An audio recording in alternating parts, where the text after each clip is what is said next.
So now we come to the real business of the morning. The first panel is a wonderful panel, I'm very excited about.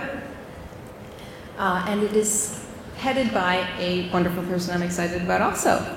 So let me introduce you to the chair of the panel, and he will take it from there. Al Litmansky is our chair this morning. He is the president and co-founder of Planned Lifetime Advocacy Network, the group that led the multi-year campaign to implement the Registered Disability Savings Plan in Canada. Canada's and the world's first plan to kind of help the families of disabled kids make sure that their children would have a safe financial future once the parents were no longer in a position to take care of them. Al is an Ashoka Fellow who's written best-selling books. He is one of the founders of Social Innovation Generation. And I think it was in the spring he published Impact, a wonderful book. Basically, Al and his co-author traveled throughout North America for 2 years, visiting all kinds of social innovations and figuring out how to move them from the margins to the mainstream. The panelists that we have here are in the business of social innovation. So there's no better person, I think, than Al to curate this panel and bring forth from them all the things that they've been working for and all their ambitions for the future. Please help me welcome Al Litmansky.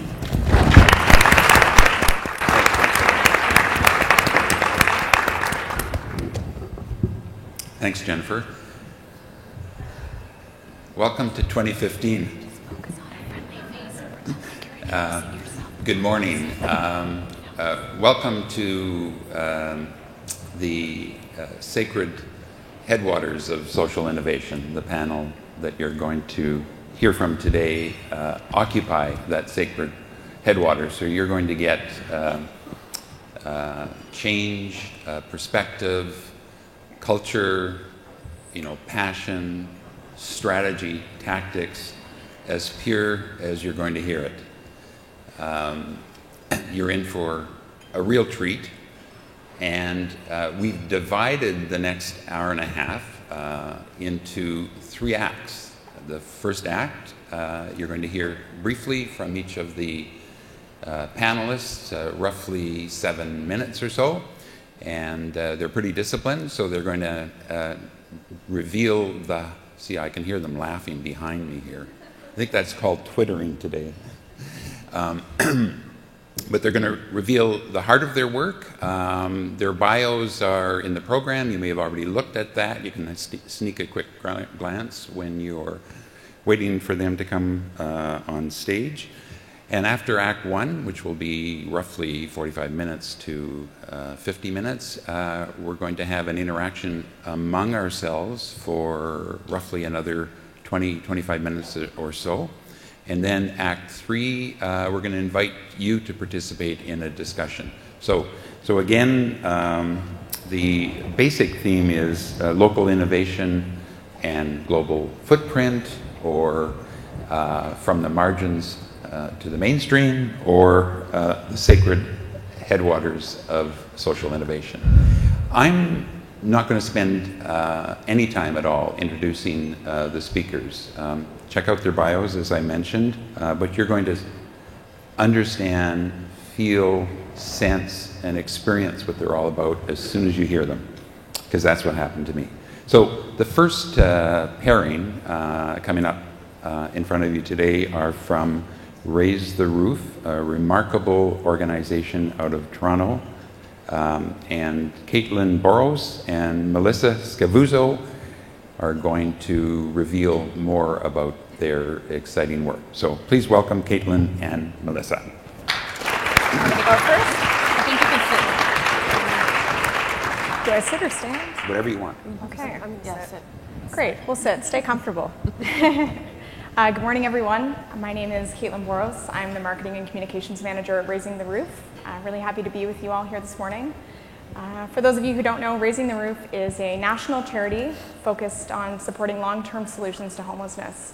And just to give you an idea of a quick snapshot of what homelessness in Canada looks like, every year 235,000 Canadians experience homelessness. An additional 50,000 Canadians experience hidden homelessness. And on any given night in a city like Toronto, let's say where I'm based, you're looking at 5,000 people that are experiencing visible homelessness, which is sleeping rough on the streets, going from shelter to shelter. It's a big issue in Canada and something that we really want to get people talking about, get people engaged in the issue of homelessness. So at Raising the Roof, we focus on 3 specific areas.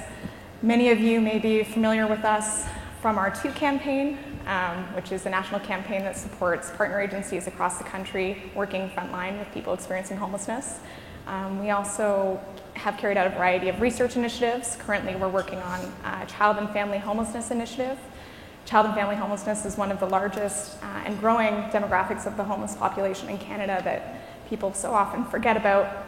And lastly, the area that kind of pertains most to my work is a focus on public education and engaging Canadians in the issue of homelessness and making connections.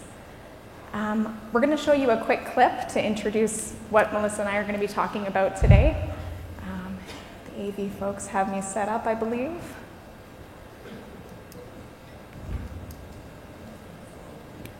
Maybe it's coming. We did do a check before, so I know it's there.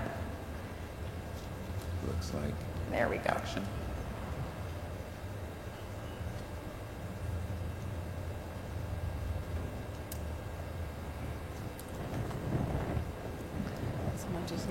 There we go. Sorry about that. Thanks for your patience. Coming up in just a second here.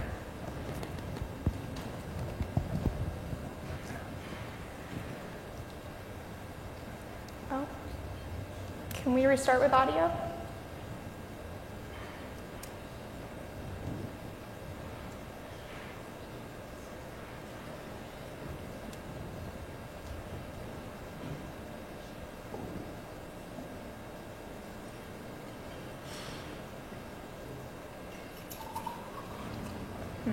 Maybe I'll...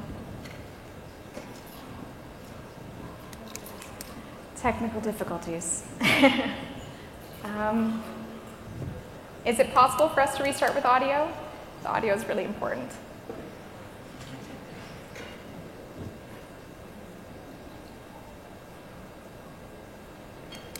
Excellent. Here we go.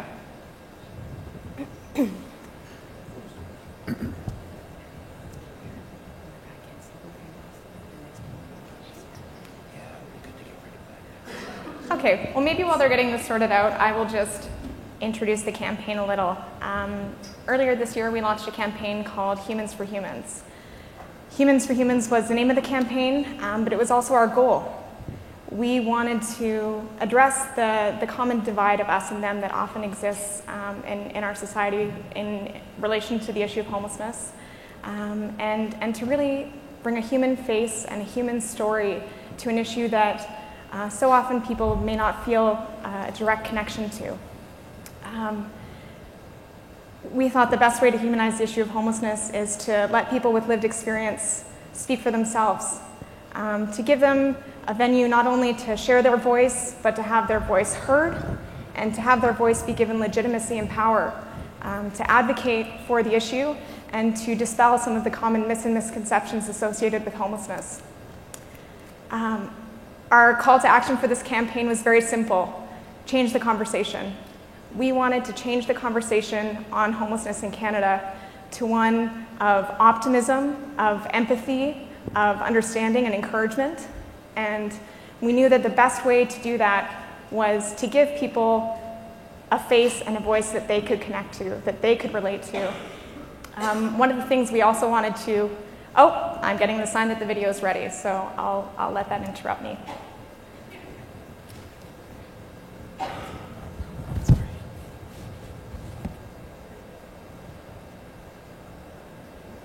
Still. Nope. Thought we had it. So I'll continue.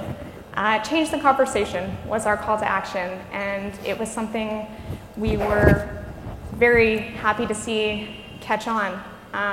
As soon as we released this video, as well as the near 30 videos total that encompass this campaign, that included 10 individuals with lived experience of homelessness, all representing various pathways into homelessness. A traumatic life event, losing a job, things that people don't always think about, and also showing the diverse faces that are associated with the issue. It's youth, it's families, it's the elderly.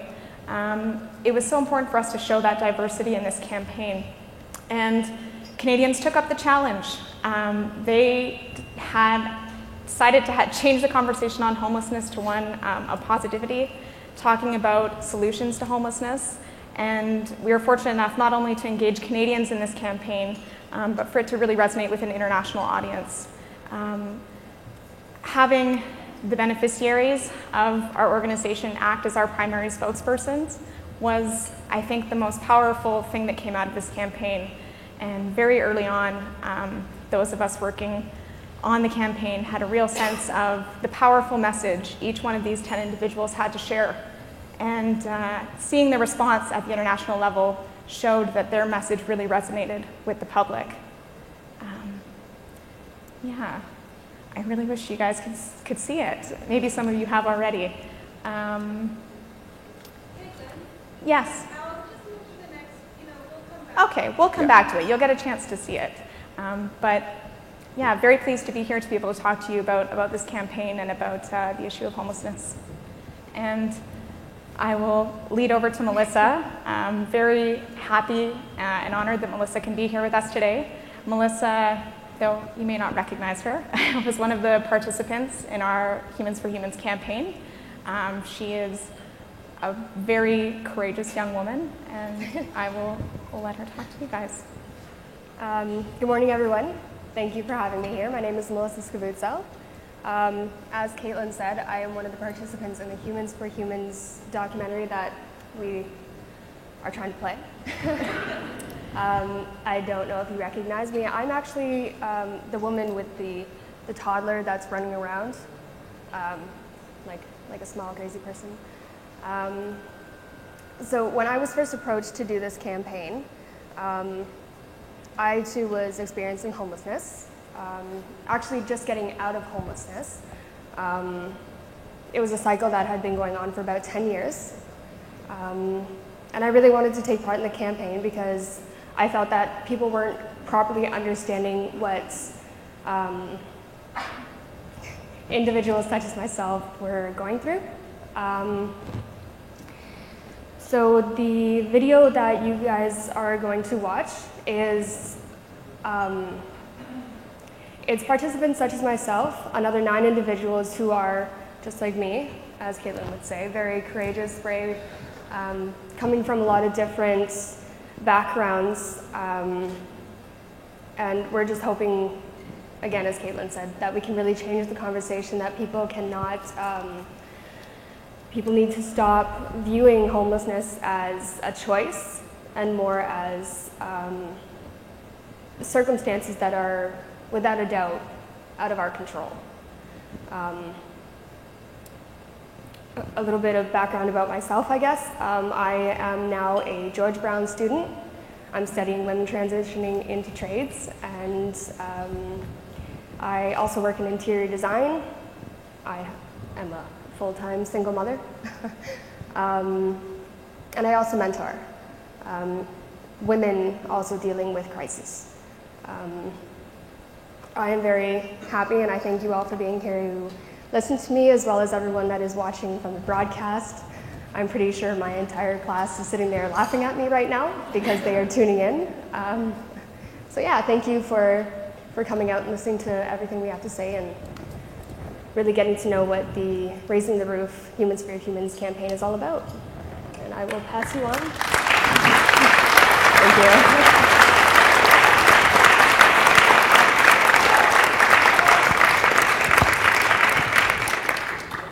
So thanks, Melissa and Caitlin, and good recovery from the social media breakdown. I think what we should do with that video is make sure it's properly queued up, and then in Act 2, we'll introduce it again. Great. Where we're dead certain that the sound and the video are working, because people need to see it. But good recovery. Or on the other hand, maybe the conference organizers can simply tweet I it out hate the to homeless. I don't everybody feel here. sorry for you. If you want change, Yeah. let me throw it at you Only as hard as audio. I can. only audio. So we know the sound's working now. We know the video's working, and we're going to get both happening in Act I wonder 2. if homeless people go to Stay heaven. tuned. So that we're not. So thank you both for Maybe that. homeless Now, people took care of I just themselves. a little bug was planted in my ear that folks at the back end of the hall can't see us unless we're standing, except probably for me because I'm tall enough. So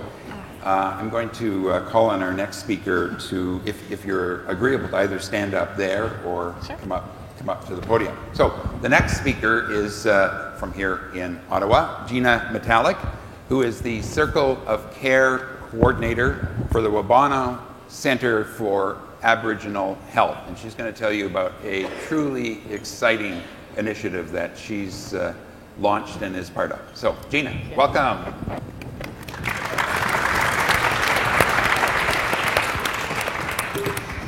Medellin, Nindaluizi Gina Achmigmag de Listigouch. So, hi, good morning. My name is Gina Metallic and I'm Mi'kmaq from Listigouch.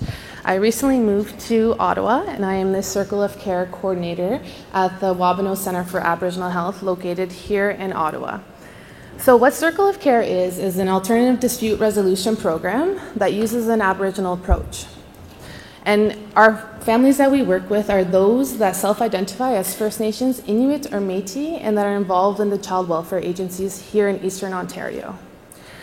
So with that, a lot of our work comes with circle processes that are based in the Aboriginal foundations in our community. So we use circle processes to develop family plans that essentially make sense for our families and try to get them out of the court system as much as possible. Because historically, court systems don't work for our people. What is so interesting about Circle of Care is that we use the entire community. So what that means is that the child is at the center, and then we have the parents. But then it extends even further that we have the community, friends and families, extended families. We then have the service providers that are supporting the family, and then we have the sometimes executive directors that are involved in our processes. What is also special about our program is that we involve the elders at every step of the way. And that's really the key to our program, to really have that cultural component in our processes, to really be grounded in cultural values and that Indigenous knowledge. And the reason why this program works for our Indigenous families involved in child welfare is because we use a strength-based approach, one that's collaborative, one that's circular, one that's holistic, which is very different from the oppressive institutions that are unfortunately our families are involved with. So to elaborate on that, child welfare agencies historically have done a lot of damage to our people with the Indian residential schools, the 60s scoop, and now to the millennial scoop is what we call it, which means that we have more children in care right now in Canada than at the height of Indian residential schools, which is a pretty alarming statistic and heartbreaking at the same time.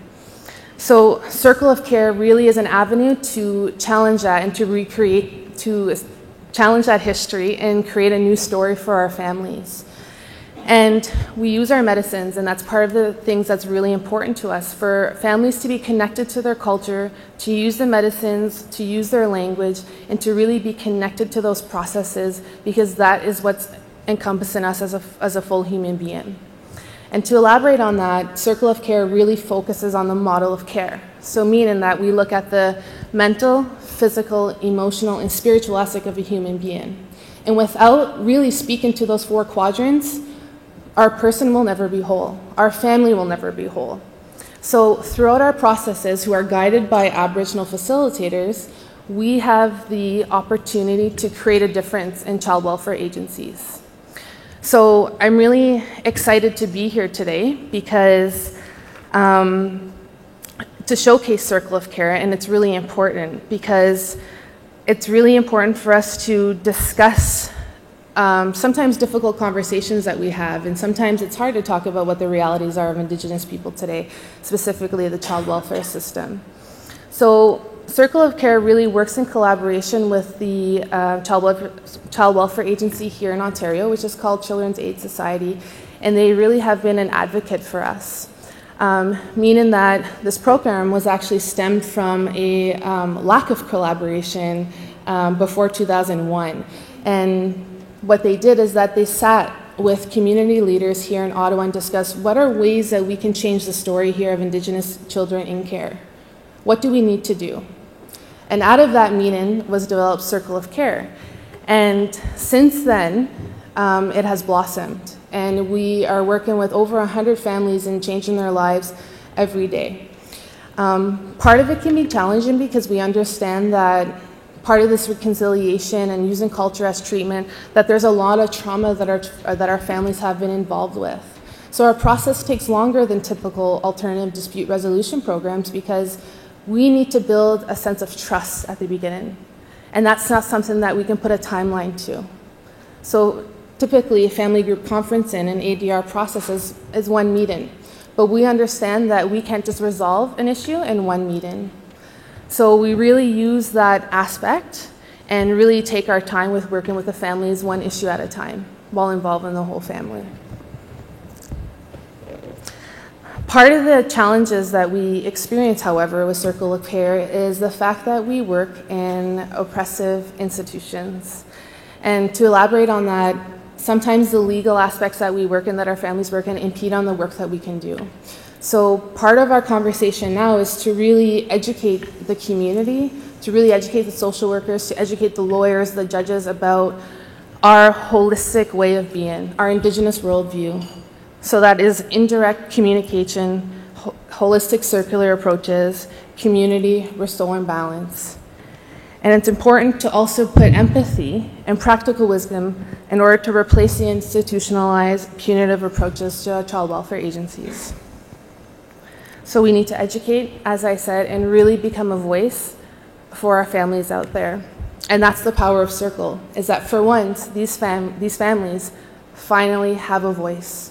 They have been oppressed for years, and in Circle, they're able, with their community surrounding them, they're able to speak from the heart and speak truthfully and honor those 7 grandfather teachings that really ground us as First Nations people. Good. Excellent.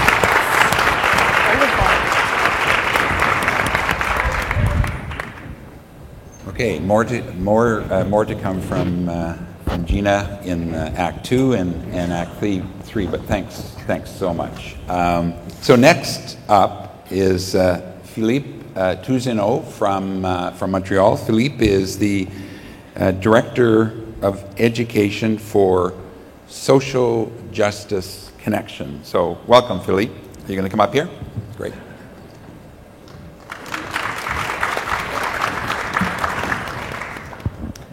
It's time for headset. Merci beaucoup, très heureux d'être avec vous ce matin. Un vendredi matin, c'est merveilleux. Merci beaucoup de nous recevoir. Et j'étends ce remerciement à tous les collègues sur la scène. Alors, Connexion Justice Sociale, qu'est-ce que c'est? Essentiellement, la mission est très simple. Engager les citoyens canadiens pour construire un monde socialement plus juste. C'est cute, mais on essaie de faire passer ça par l'action. Et à l'intérieur de Connexion Justice Sociale, on retrouve le programme EduConnexion, dont je suis le directeur coordonnateur. Et notre mandat est très simple. Rassembler ceux qui veulent apprendre, enseigner ou agir en tant que citoyen responsable global. Et c'est tout simple. Maintenant, le cœur de notre travail se décline pour nous en 3 piliers. Parce que la responsabilité citoyenne ou l'éducation aux droits humains, c'est pas juste sortir la Charte canadienne ou sortir la Déclaration universelle des droits de l'homme, la lire et après. Il n'y a rien de plus horrible que, en fait, raising awareness, que de sensibiliser les gens si on ne leur donne pas une emprise sur les problèmes auxquels ils font face. Sinon, on développe de l'impuissance apprise, qui est une drôle de traduction de l'anglais pour learned helplessness. Et là, on se déconnecte. Alors, comment est-ce qu'on peut reconnecter? Alors, nous, on s'est dit, on va aborder une approche en trois piliers. Connaissance de soi, connaissance des autres et connaissance des systèmes.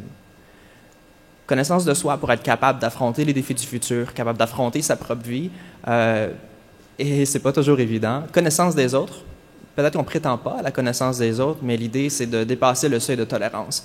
On parle beaucoup de tolérer les autres cultures, de développer la tolérance, mais la tolérance est à un pas de l'intolérance. Donc nous, on dit pourquoi on ne viserait pas l'appréciation, donc l'appréciation des autres.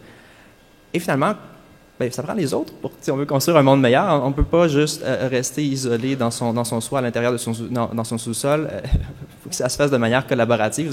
C'est un peu trop évident. Alors, troisième pilier, connaissance des systèmes. Comprendre un peu toute la mécanique des choses. Mécanique, système politique, système économique, systèmes sociaux, système de pauvreté, les écosystèmes.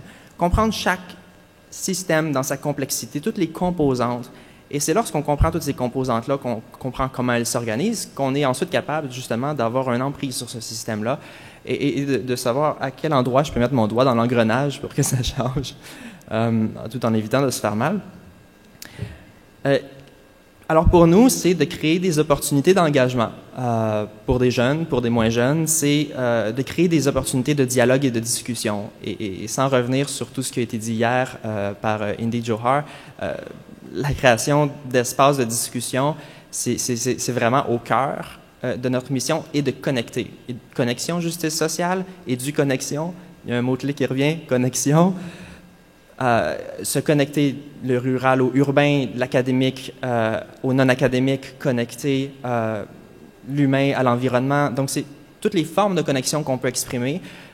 C'est très tentant de beaucoup les jouer dans la technologie, et c'est un peu mon dada aussi. Mon geek intérieur se plaît beaucoup à utiliser toutes les petites bébelles qui peuvent nous aider à engager les jeunes, faire des campagnes sur les réseaux sociaux, etc. Mais en même temps, comment est-ce qu'on peut utiliser, finalement, à la manière de la campagne que vous aurez bientôt l'occasion de voir sur vidéo, comment est-ce qu'on peut utiliser ces technologies pour reconnecter l'humain à l'humain? Et c'est ça, en réalité, qui se retrouve au cœur de notre travail. Et comprendre toutes ces interconnexions-là, c'est pas facile parce qu'on voit à travers le monde toutes sortes de problèmes, d'atrocités. C'est pas nécessairement le monde qu'on souhaite pour soi ou pour nos proches ou pour d'autres personnes ailleurs dans le monde, pour d'autres sociétés. On n'aime pas nécessairement la manière de ce qu'on peut voir du monde.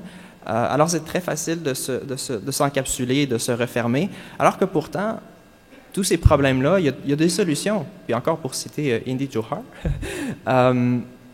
les solutions sont là et on les connaît. Alors qu'est-ce qui nous empêche de passer à l'action? Qu'est-ce qui nous empêche d'agir?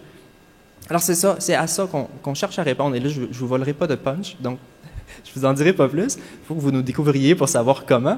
Mais notre travail se concentre là-dessus, sur quelles sont les solutions et comment est-ce qu'on arrive à agir, à passer les barrières psychologiques qui nous tiennent un peu dans l'inertie et dans notre bulle et finalement qu'on a un monde qui se reconduit et qui reconduit des mécanismes d'appauvrissement ou des mécanismes de marginalisation ou des mécanismes d'oppression. Pour nous, l'important, c'est de passer du local au global. Et lorsqu'on discute avec des gens qui sont dans le global, c'est de les faire passer du global au local.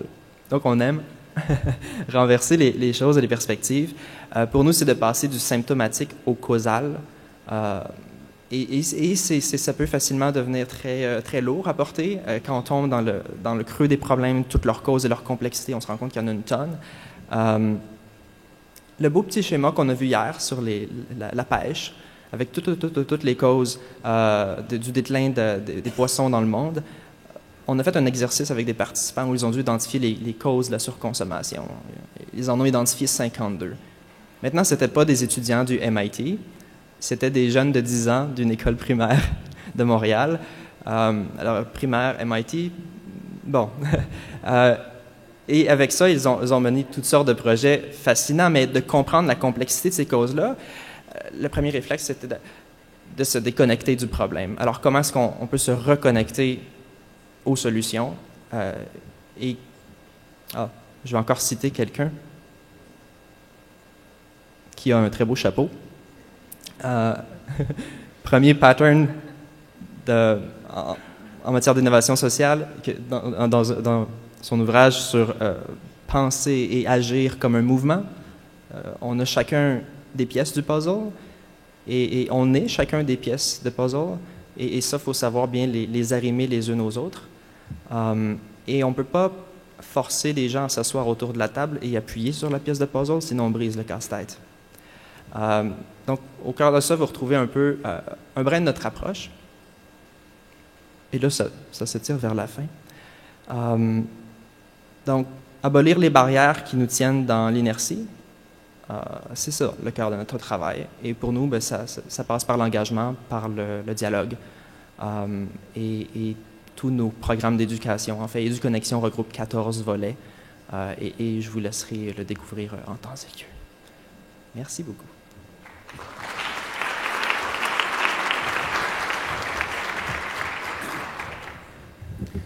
Thanks, Philippe, and thanks for the plug. I'm just having a bad hair day, that's all.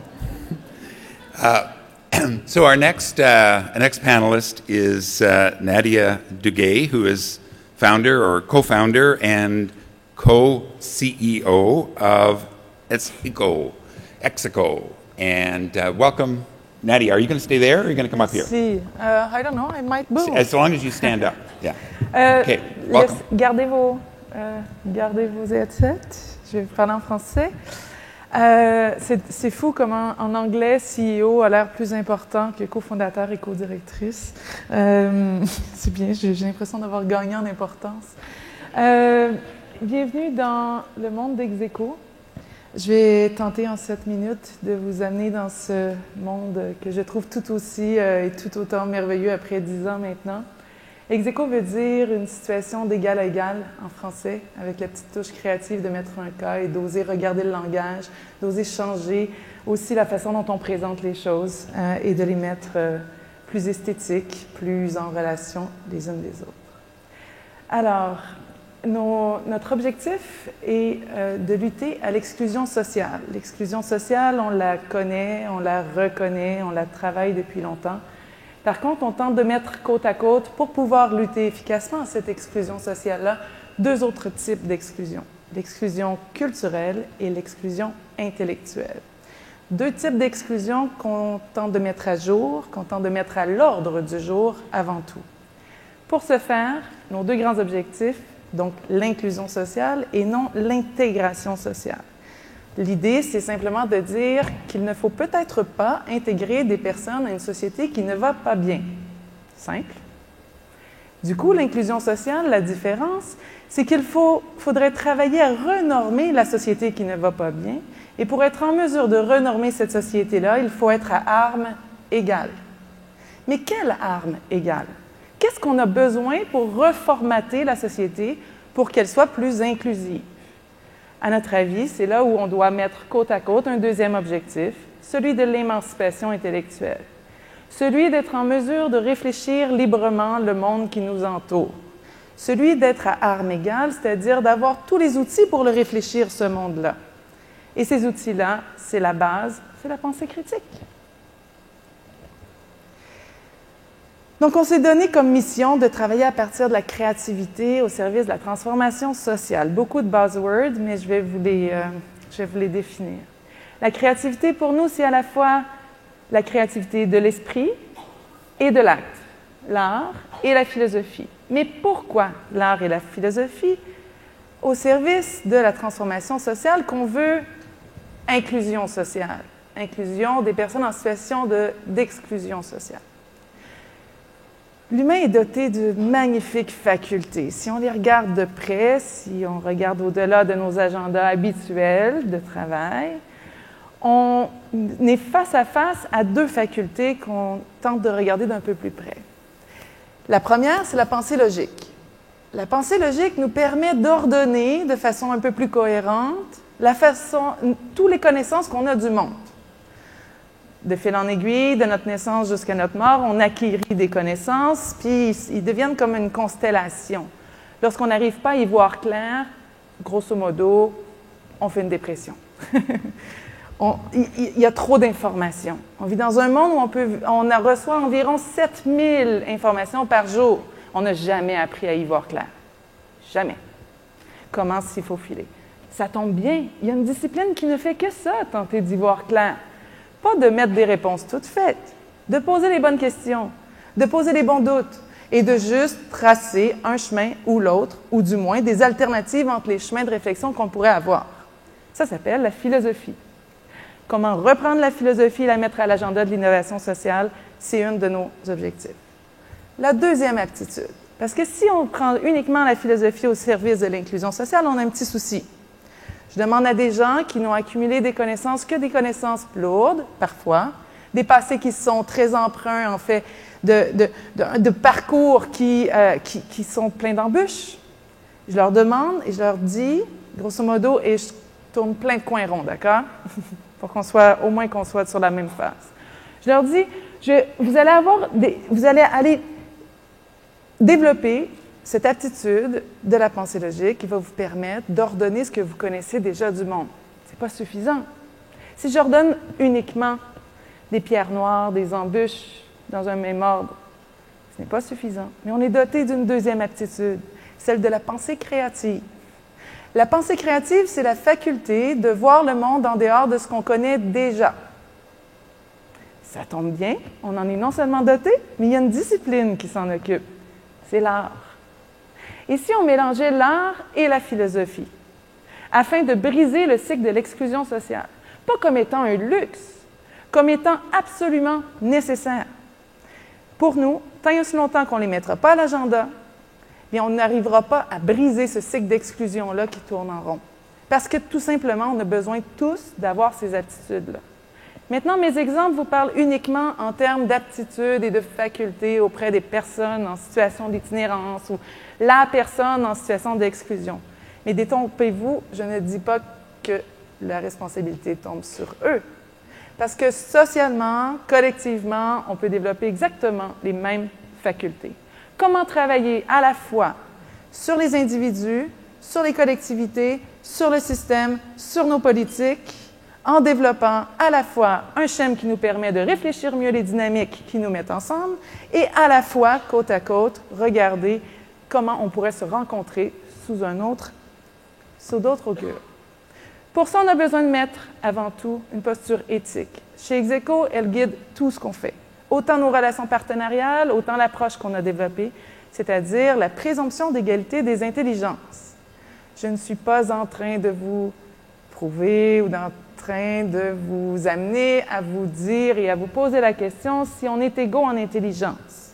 Avec beaucoup d'honnêteté, je pense que ça serait une perte de temps. Prouver l'égalité des intelligences voudrait dire quoi? On va se mettre côte à côte, on va se regarder, puis on va essayer de voir lequel est le plus intelligent des autres. Ça serait l'inverse de ce qu'on tente de dire. Nous, on est un organisme, on est une organisation, on fait des projets réels sur le terrain. Ce que je veux, c'est provoquer des projets concrets. Ce n'est pas de tenter de regarder uniquement les volets théoriques. Mais présumer de l'égalité des intelligences, ça change la conversation. Ça change la façon dont on se regarde l'un l'autre. Ça change tout, en fait. Et si on pèse sur reset à chaque fois qu'on rencontre la différence et qu'on ose présumer de l'intelligence de la personne qu'on regarde au-delà de tous les préjugés qu'on a, eh bien, le résultat, on croit, c'est l'hypothèse, c'est de provoquer de l'égalité. Grosso modo, ce qu'on dit, c'est qu'en la présumant, on la provoque. Autant en termes organisationnels, toujours, sur les mêmes schémas. À chaque fois qu'on rencontre une personne, une organisation, un poste, parce que souvent on résume les gens à leur fonction. Pour ce faire, Execo allie 3 secteurs. Secteur social, secteur créatif, secteur des savoirs, avec des approches qui sont distinctes par secteur. Jusqu'ici, on travaille avec 66 partenaires terrain, de centres carcéral jusqu'à les squares de la ville, les parcs, les recoins de la ville, en passant par les centres de santé, les écoles. Comment on fait et comment ça prend forme? On a développé une approche qui s'appelle la médiation intellectuelle. Vous pouvez voir les codifications et les différents textes sur notre site Web. La médiation intellectuelle, c'est une pratique qui est philosophique. Je vais la lire pour que ceux qui ont des headsets puissent avoir la traduction. Pratique philosophique et pédagogique qui consiste à créer des situations égalitaires de réflexion collective et de partage de connaissances. Elle se traduit par un outil de stratégie qui facilite l'appropriation et la création d'outils réflexifs en vue de favoriser l'émancipation intellectuelle des individus. La prochaine étape pour nous dans les développements, c'est de rajouter « et des collectivités » à cette définition. Comment on va partir de ce qu'on a développé dans les 10 dernières années pour en faire un processus qui nous permet d'analyser, de comprendre et de provoquer et de rencontres improbables entre les collectivités, entre les cultures, entre les organisations qui autrement ne se parleraient pas. La médiation, c'est 3 choses. Une portée éthique, une posture éthique, une façon d'être qui est différente, que j'ai nommée tout à l'heure. Également des techniques. En fait, ce qu'on propose, c'est au lieu de plaquer un savoir, de plaquer du coup qui est le teneur du savoir, qui détient le savoir, et plaquer des individus ignorants qui devraient regarder ce savoir-là et le connaître pour mieux vivre, puisqu'on pense que c'est comme ça que notre société fonctionne jusqu'à maintenant. Mais au lieu de faire ça, reproposons les choses par l'expérience. Lorsqu'on fait l'expérience d'un savoir, on est en mesure de le transférer dans notre vie quotidienne. Lorsqu'on fait l'expérience, on est en mesure ensuite de le prendre, de l'outiller, mais surtout de le modifier. Peut-être qu'effectivement, on a quelque chose à y ajouter à ce savoir. Qui qu'on est, quel que soit notre niveau d'étude. C'est là où on a développé différentes techniques. Pour l'instant, il y en a 120 qui ont été développées, des techniques qui sont expérientielles, créatives et réflexives. On va aller puiser autant dans la philosophie avec enfants qu'au sein de techniques d'art performatif. Le théâtre invisible est une de nos techniques pédagogiques, par exemple. Le flash mob en est une autre. Jusqu'à maintenant, on a terminé 250 projets comme ça, avec cette base. Fait qu'il y a du concret. Actuellement, j'ai 14 programmes d'ouverts. On a des programmes aussi variés qu'une caravane philosophique pour les Autochtones en situation d'itinérance à Montréal qui roule 4 jours semaine. Cette caravane est en lien avec notre réseau des bibliothèques inclusives qui, elle, est dans des centres de jour et des centres d'urgence pour personnes en situation d'itinérance. Qui, elle, est en lien avec un autre programme qui s'appelle Idée Action, qui est un programme plus implanté de façon permanente dans les refuges, où on fait autant il peut y avoir de la création, du vox pop dans les rues, de l'analyse sociale, autant peut tourner en communauté philosophique. En fait, j'aime beaucoup dire que nos équipes sur le terrain ne savent absolument pas ce qu'ils font. Ils n'ont pas le droit de le savoir en totalité. Mais ils sont très outillés, par contre, pour le faire. Pourquoi ils n'ont pas le droit? Parce qu'ils n'ont pas encore demandé. Tant et aussi longtemps qu'on ne s'assoit pas avec les personnes avec qui on veut travailler, minimalement, structurellement, on ne peut pas savoir en totalité ce qu'on va livrer. Mais juste réinventons la gestion. Réinventons comment on fait du design de projet. Réinventons on est plein d'outils pour le faire. Mettons ça sur la table, puis mélangeons les techniques.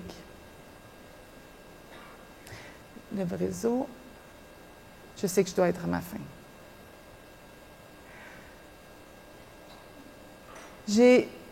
Avec Execo, depuis 3 ans, on a travaillé ce qu'on appelle la théorie de la transformation sociale. Je sais que je parle à une audience d'académiques et qu'on se donne le droit de plonger dedans, on se donne le droit de regarder les concepts de près, on se donne le droit de les tester sur le terrain. Mais ce qui ressort de ça, au-delà du texte et tout, c'est surtout ça. Pour nous, ça a été une révélation parce que ce qu'on s'est rendu compte, c'est que ce qu'on fait depuis 10 ans est absolument insuffisant. Ce n'est qu'un seul levier de transformation sociale. On est parti au début, on travaillait à partir de théories du changement. Probablement plusieurs connaissent ça. Les théories du changement, on en a une par programme chez Execo. Par contre, là, on s'est dit, oui, mais les programmes, c'est bien, là, on les regarde en morceaux. On commence à en avoir beaucoup des programmes. Et si on tentait de regarder notre action au niveau du système, qu'est-ce qui ressortirait de ça? Ce qui est ressorti avant tout, c'est le fait que tout ce qu'on faisait était dans le levier d'inclusion, mais qu'il faut travailler sur 4 leviers pour transformer une société. Levier d'inclusion auprès des personnes en situation d'exclusion sociale. Levier d'inter-reconnaissance auprès des citoyens de la société civile. En fait, on s'entend, hein, ils sont tous citoyens. Mais des citoyens en situation d'exclusion et citoyens non en situation d'exclusion, c'est juste que les formes d'approche ne sont pas les mêmes. OK, on s'entend là-dessus. Le 3e levier, c'est au niveau des organisations, des institutions. Ce qu'on dit, on l'appelle le levier de complémentarité. Et le dernier, c'est le fameux levier d'influence, les gouvernements, les politiques publiques. À partir de maintenant, comment on fait pour prendre les acquis qui sont où est-ce qu'on est rendu et les appliquer sur l'ensemble? Comment on fait pour qu'à chaque fois qu'on réfléchit à un projet, une action, on puisse s'assurer en fait qu'elle travaille, ou du moins, le minimum, ce serait d'en être conscient. Conscient qu'on ne travaille que sur un levier, conscient de nos limites, conscient que finalement, on ne fait que ça. Et c'est OK. C'est OK de parfois juste faire quelque chose dans un cercle. Mais d'en avoir conscience nous amène à réfléchir autrement, à être en mesure d'être toujours activement ouvert à créer peut-être autre chose, ou du moins à proposer que quelqu'un d'autre propose autre chose. On n'a pas besoin de tout faire. Je vais terminer. Est-ce que j'ai encore du temps ou pas? Là, il y a un délai. Hein? Là, il y a un super délai. C'est mort. Hein? OK. Je vais les utiliser après, par exemple, c'est arrangé avec le gars des vues sur les théories des mises à l'échelle. Je terminerai peut-être juste en disant que, en plus, qu'on vient rajouter la petite touche, c'est qu'on dit que tout ça n'est pas une solution, qu'on n'est pas en train de trouver des solutions, qu'on n'en a aucune idée, qu'en fait, l'humain n'a pas encore appris à vivre ensemble et que la seule chose, c'est qu'on a l'obligation de chercher comment vivre les différences ensemble. Merci.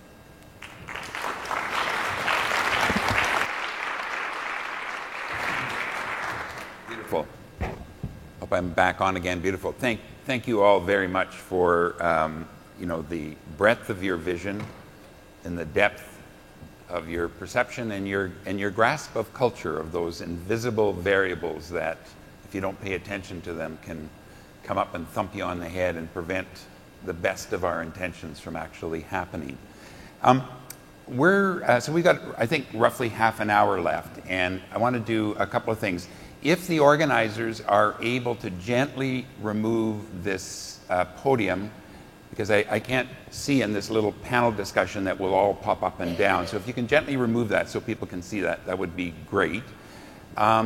And secondly, at some point in the next half hour, if somebody raises their hand and lets me know that the video and the audio are working in the video, then we'll bring that in. And the third thing is, I'd like to have some interaction with you, if possible. And so to that aim, I'm going to ask anyone who wants to have a question or engage in a bit of a conversation with our panelists, if you could come up to this front row here and ask your question from there or entertain a brief dialogue. So there are no mics in the audience, but please come forward, and if you're sitting here, I'll see you and I'll notice you and I'll acknowledge you. Okay, the hand is up.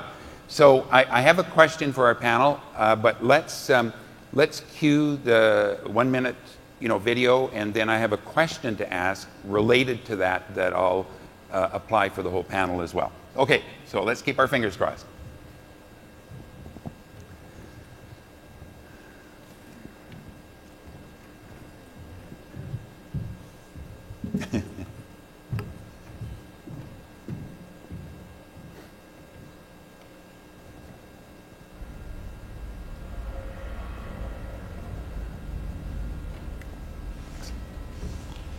I hate the homeless. I don't feel sorry for you. If you want change, let me throw it at you as hard as I can at your dirty face.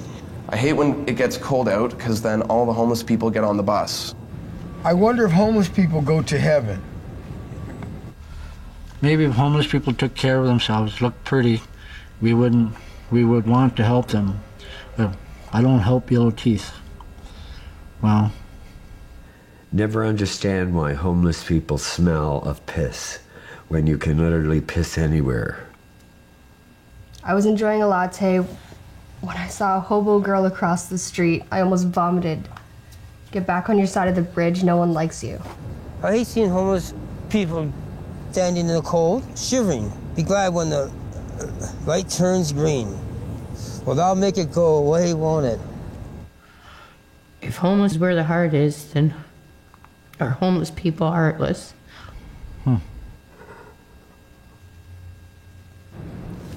Wow. Far from it.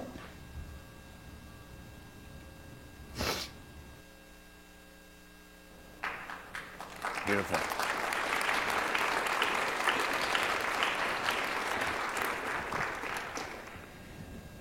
Okay, panelists, so thank you. I almost think we need that silence we had waiting for the video now to reflect on that. So, it's pretty heavy. Caitlin and Melissa, thank you. You may want to respond first to this question, or wait. But it strikes me, and I think this was part of the theme last night, was to transform our institutions, to change our institutions, and I don't think that there can be any transformation without resurrection, without a resurrection of the so-called ordinary people. And for me, that translates into ensuring, as we go forward, that the voices of the people who are experiencing the challenges are heard.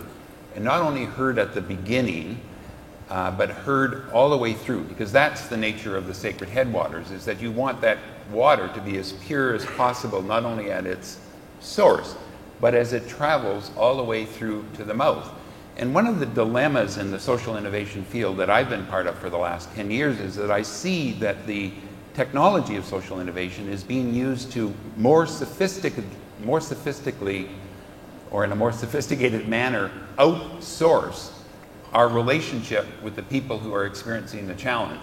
But it still marginalizes them, and there's all kinds of reasons for it that people suggest, but somehow or another, the participation of people from not only the source, but all the way through to the execution of the initiatives, the programs, the policy, and the like, somehow people lose sight of that, and they use the technology of social innovation to, I think, further marginalize people by reducing the number and ways in which people are participants. So my question to you is how do we maintain this affect, the emotion, the perception, the passion, this combination of love and necessity that was revealed in the video, and that I know is part of all your work? How do we maintain that? Or do you have advice for those of us who work inside institutions about how to hold on to that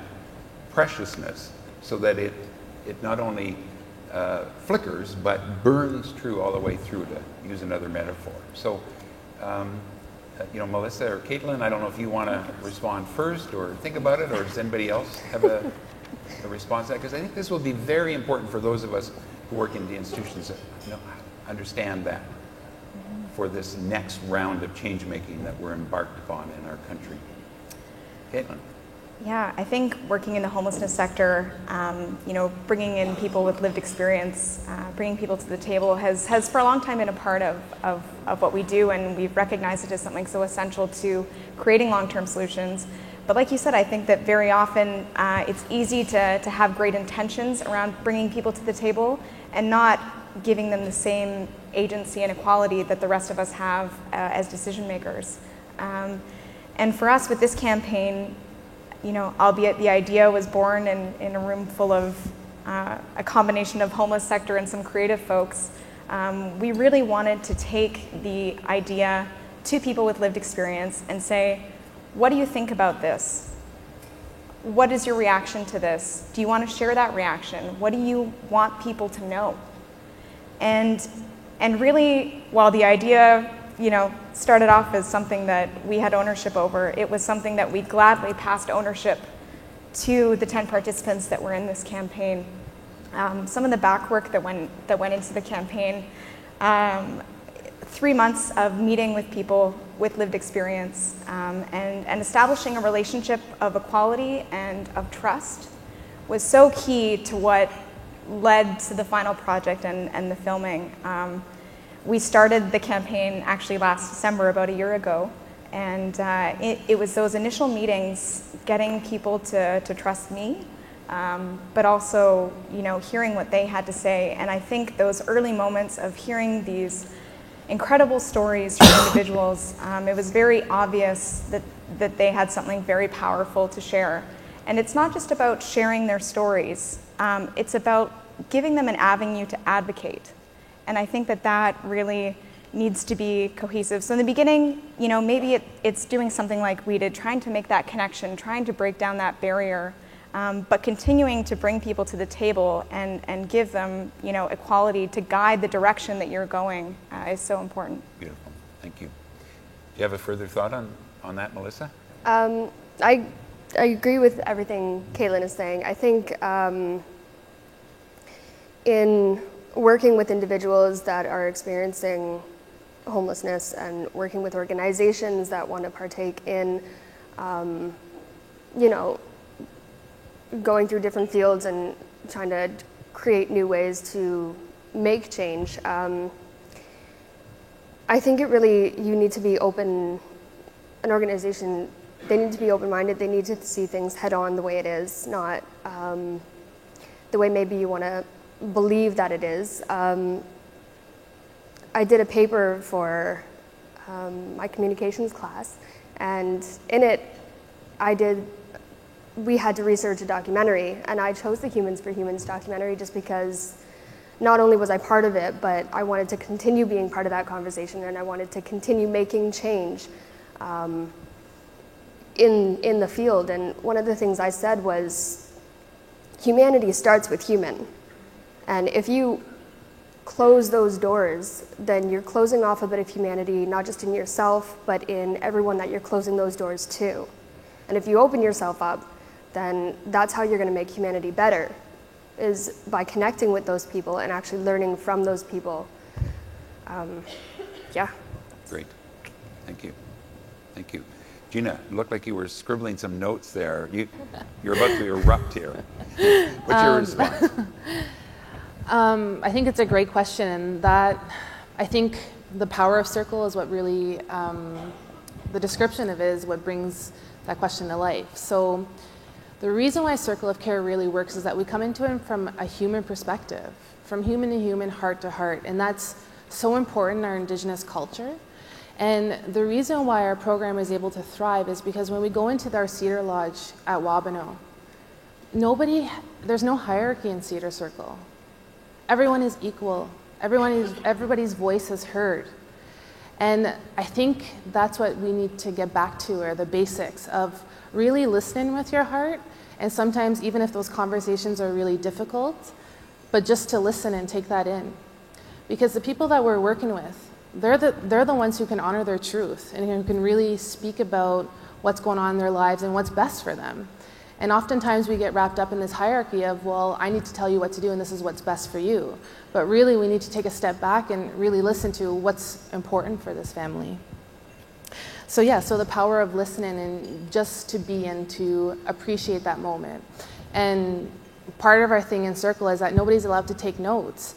And the reason for that is to really be present in that moment. And sometimes it's those simple things that make all of the difference of just being present.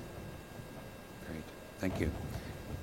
The other two panelists, do you have some comments on this question about observing the centrality of the people who are experiencing the challenges to be part of all aspects of the solution, the scale, the extension, the spread? Est-ce que tu veux y aller? Two French people. Go, go, go. Moi, j'avais pensé que la question était vraiment retournée sur nous personnellement. Je l'ai peut-être mal interprétée sur comment garder la patience, comment ne pas arrêter la bataille, comment... Alors, est-ce que c'est aussi ça la question? Alors, c'est peut-être moi qui devrais emporter, en fait, des headsets. Du coup, je vais rentrer quand même dans cette réponse-là, si j'ai bien compris. Je crois que ça prend...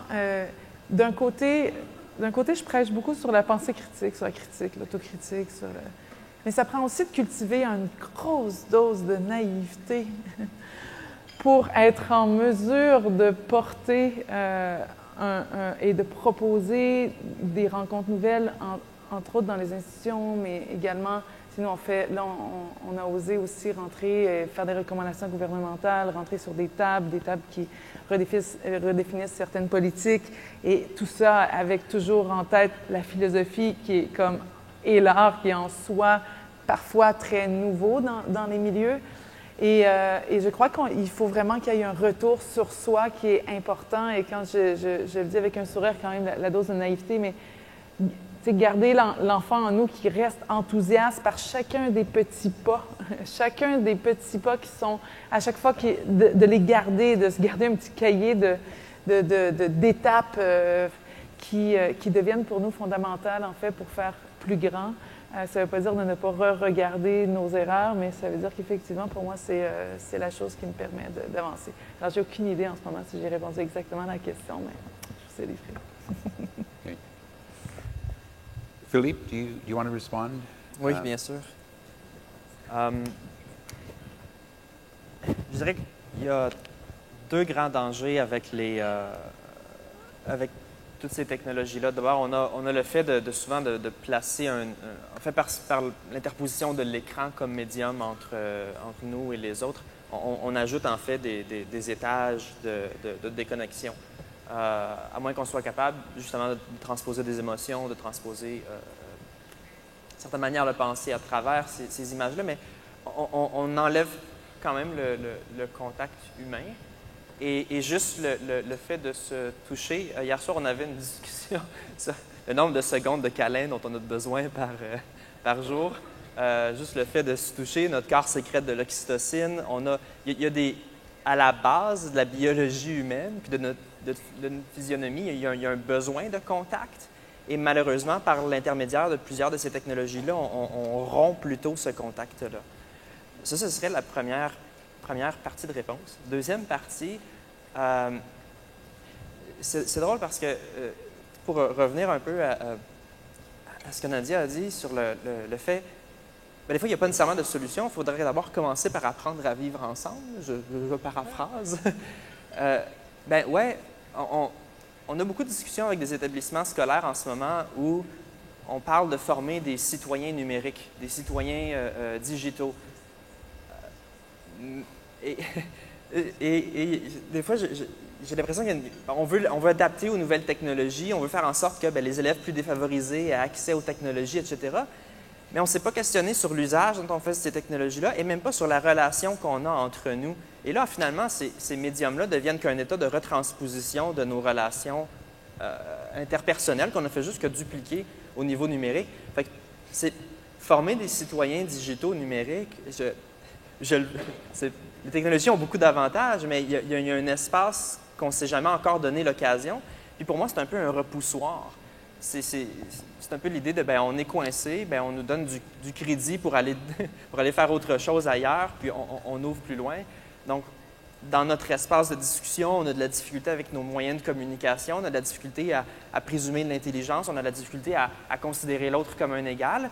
Et là, on se projette dans un univers, on étend nos capacités de communication et on est tout heureux parce qu'on est capable de connecter un peu partout à travers le monde, mais on n'a toujours pas changé notre conception de l'égalité, notre conception de la relation à l'autre. Donc, en tout cas, je crois qu'il y a tout en formant des citoyens numériques et digitaux, parce que là, on ne peut pas arrêter non plus ce mouvement-là, puis on débranche tout, quoique l'exercice est très intéressant de temps en temps de se débrancher. Fait que ça peut être une suggestion avec laquelle je vous laisse, de temps en temps débrancher, puis revenir à l'essentiel. Un ami sénégalais qui travaille avec nous comme animateur d'atelier dit toujours « Termine les conversations que tu commences, même si ça te met en retard à tes rendez-vous après. » Ce qui, au début, j'étais « non ». Mais à terme, en fait, c'est de revaloriser l'être humain dans la conversation, de revaloriser les autres autour de nous. Puis des fois, on ne se rend pas compte qu'il y a des gens merveilleux qui nous entourent parce qu'on est obnubilé par toute cette bulle de technologie-là. Très longue réponse. That's great. Beautiful. Thank you. Now, if any of you have a question, we are running out of time, but there's nobody up front here. But please, it would be nice if one or two of you, and so just kind of come up into this front. All right. And there is a microphone somewhere at this end. Okay, so you have the microphone. Please. Bonjour, je m'appelle Christine Brabant, je suis professeure à l'Université de Montréal en administration de l'éducation et je travaille sur quelques études de cas de populations qui sont différentes, qui sont dans la marge, c'est-à-dire un groupe qui cherche à créer une école autochtone, mais dans un milieu urbain, donc en dialogue avec le système scolaire. un groupe des parents qui font l'école à la maison pour toutes sortes de bonnes raisons souvent, des groupes qui cherchent à ouvrir des écoles alternatives, et je m'intéresse également aux jeunes qui voudraient avoir accès à de la formation à distance qui, au Québec, est interdite aux moins de 16 ans. Donc, le système existe, mais il n'est pas accessible là, selon la loi. La question que je veux vous poser, c'est que dans ces 4 situations-là, ce que je constate, c'est que la base est souvent bien mobilisée.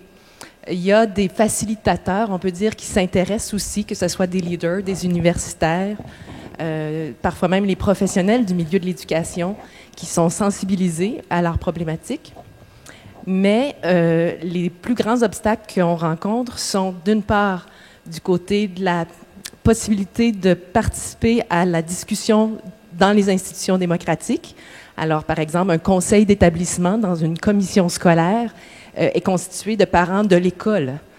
Pas de l'école qu'on essaye de créer ou des parents qui font l'école à la maison, mais vraiment, il faut être dans l'école pour pouvoir participer au système démocratique scolaire. Alors, il n'y a pas de dispositif démocratique où ces populations-là peuvent prendre la parole et prendre des décisions. L'autre problème, c'est l'accès à l'argent. Et je suis curieuse d'entendre un peu comment vous financez toutes vos initiatives, parce qu'à un moment donné, les gros montants d'argent sont quand même dans les institutions publiques.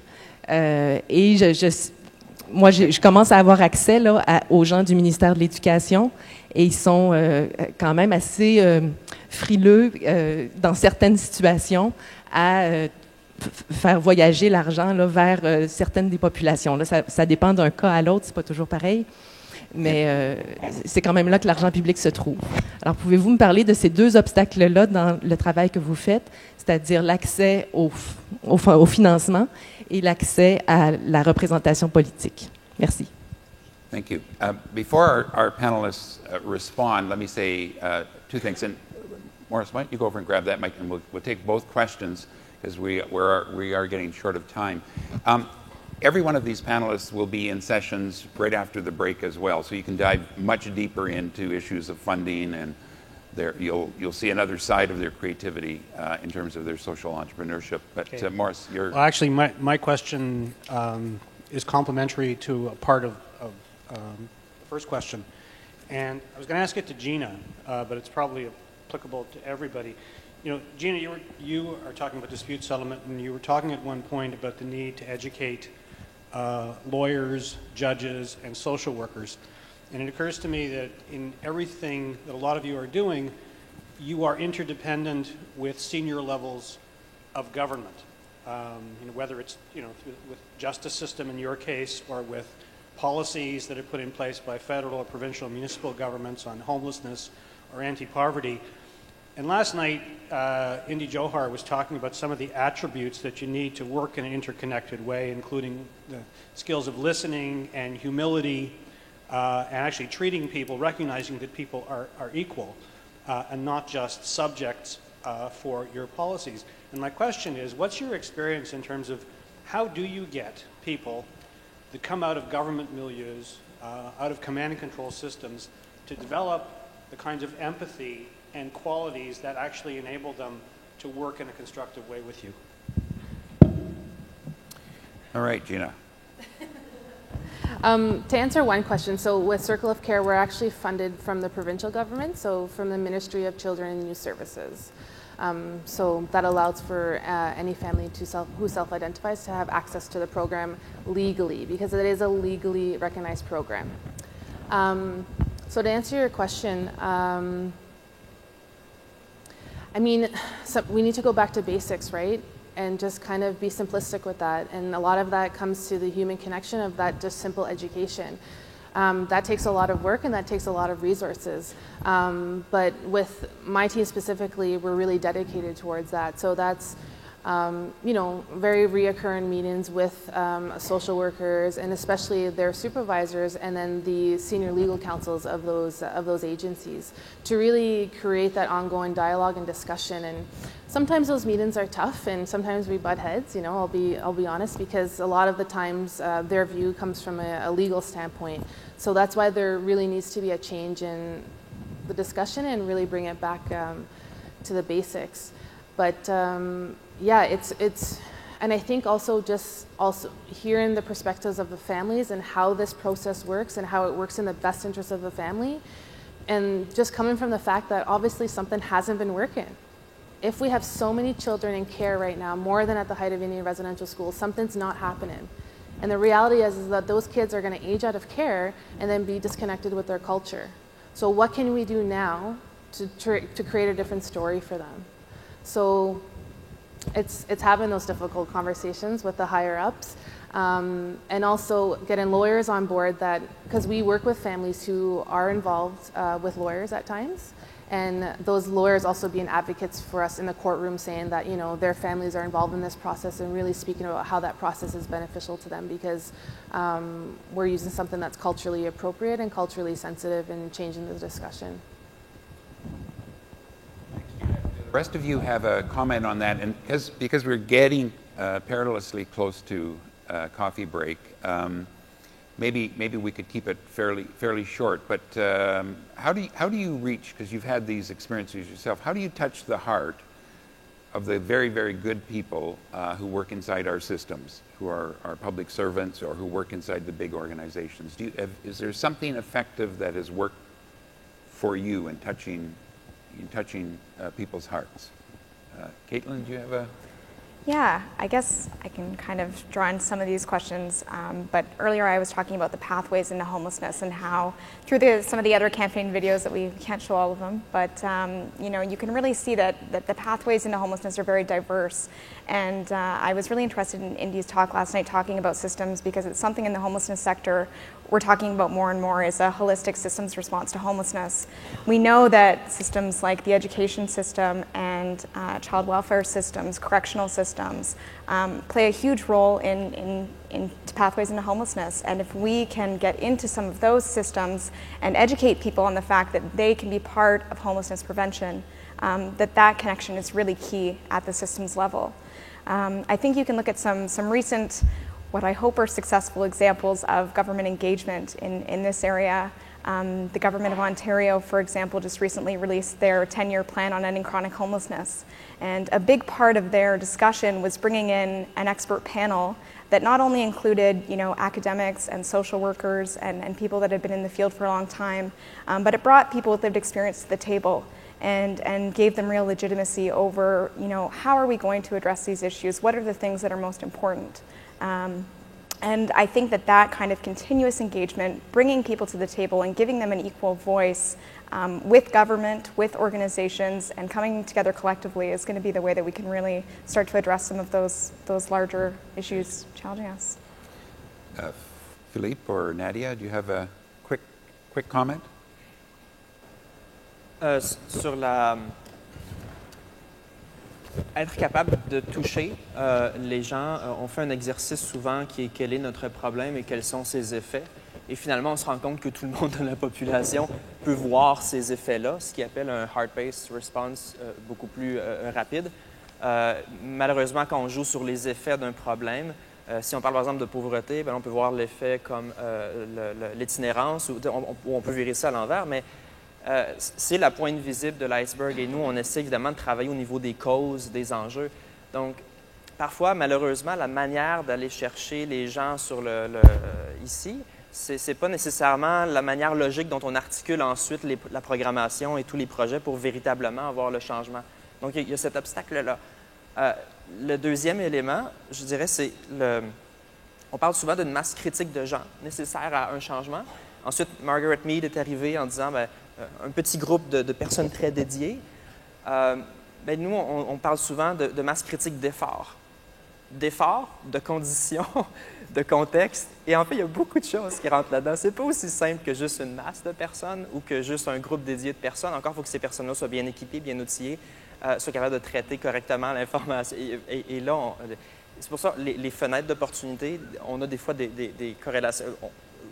Côté politique, on commence à s'aligner. Côté, au niveau, il y a un message qui commence à passer au niveau des médias, etc., etc. Et là, ça, quand plusieurs éléments s'alignent, c'est là où on peut, je crois, aller chercher une bonne correspondance. Je vois les minutes qui s'écoulent, je vais faire rapide. Yeah. To Melissa. So, OK. Nadia? Je vais faire très rapidement pour répondre aux 3 questions. Nous, on a, entre autres, la dernière question, on a proposé au gouvernement, entre autres, de rendre obligatoire une formation en présomption d'égalité des intelligences pour les élus et les fonctionnaires qui travaillent notamment en relations autochtones. J'y crois. Je crois que c'est ce que ça prend.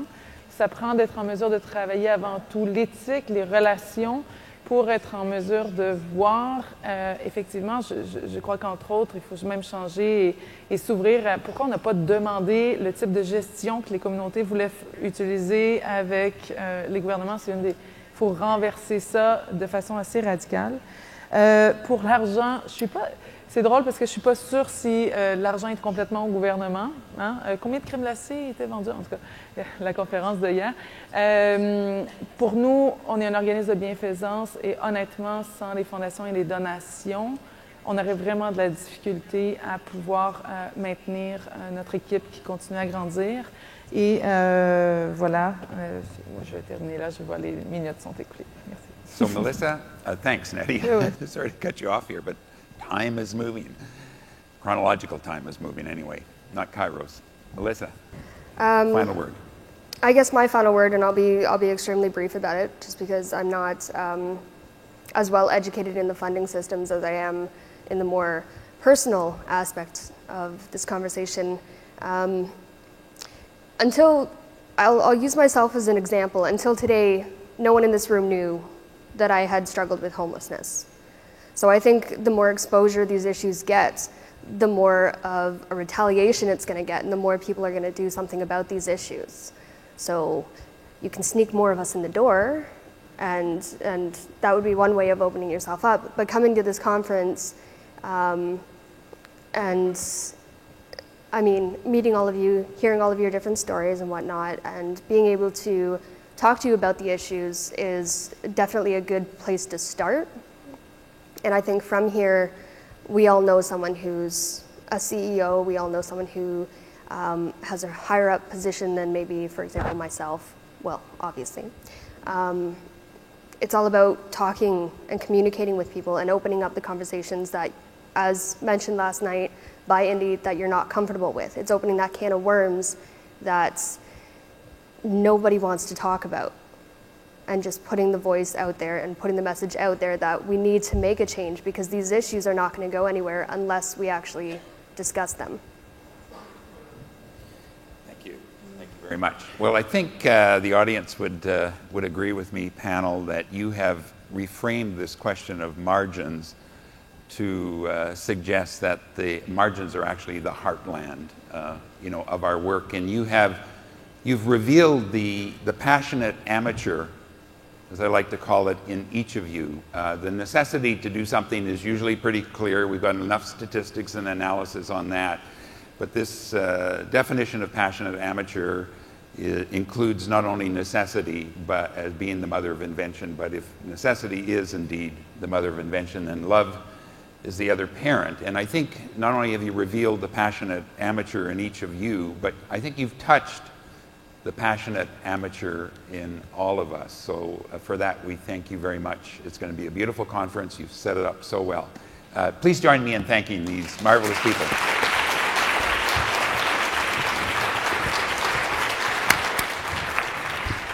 Thanks very much, Al. Thanks, panelists. What pros? How many people could stand and make that presentation with that aplomb, with that disaster on the screen? So thank you very much. Wow.